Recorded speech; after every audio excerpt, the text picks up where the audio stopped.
સૂર્યનારાયણની વાર્તા. પુરાણો અનુસાર સૂર્યદેવ અને તેમના પુત્ર શનિદેવ વચ્ચેનો સંબંધો સારા નહોતા.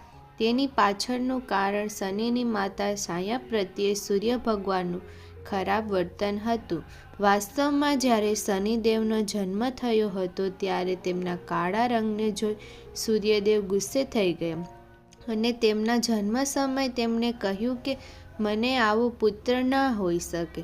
શનિના જન્મથી સૂર્યદેવ શનિને તેની માતા છાયાને અલગ કરી દીધા હતા. આ બંને જે ઘરમાં રહેતા હતા તેનું નામ કુંભ હતું. જ્યારે છાયાએ સૂર્યદેવને શ્રાપ આપ્યો હતો, સૂર્યદેવના આ વર્તનથી તેમની પત્નીની છાયા ખૂબ જ ગુસ્સે થઈ ગઈ અને તેમણે સૂર્યને રક્તપીડિતનો શ્રાપ આપ્યો. આ શ્રાપથી ક્રોધિત થઈને સૂર્યદેવે છાયા અને શનિદેવનું ઘર બાળીને રાખ કરી દીધું. આ પછી તેમની પ્રથમ પત્ની સંજનાથી સૂર્ય ભગવાનના પુત્ર યમે સૂર્ય ભગવાનને છાયાના શ્રાપથી મુક્ત કર્યા. આ સાથે જ યમે સૂર્ય પાસે માતા છાયા અને શનિ પ્રત્યેનું વર્તન બદલવાની માંગ કરી હતી. સૂર્યને પણ પોતાનો ભૂલનો અહેસાસ થયો અને તે તેની પત્ની છાયા અને પુત્ર શનિને મળવા તેને ઘરે પહોંચ્યો.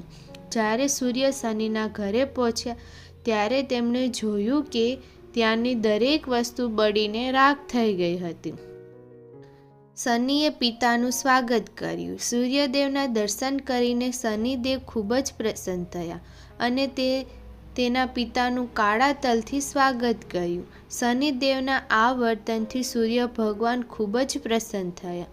તેમણે શનિદેવનું નવું ઘર આપ્યું જેનું નામ મકર હતું. સૂર્યની કૃપાથી શનિદેવ કુંભ અને મકર રાશિ બંને રાશિના સ્વામી બન્યા. સૂર્ય શનિદેવને વરદાન આપ્યું કે જ્યારે પણ તે તેને મળવા આવશે ત્યારે તેનું ઘર સંપત્તિથી ભરાઈ જશે.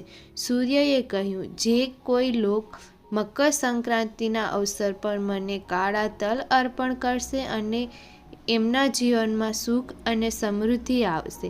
તેથી મકર સંક્રાંતિના અવસર પર સૂર્યદેવની પૂજામાં તલનો ઉપયોગ કરવાથી વ્યક્તિના ઘરમાં ધન અને અનાજની કમી નથી આવતી.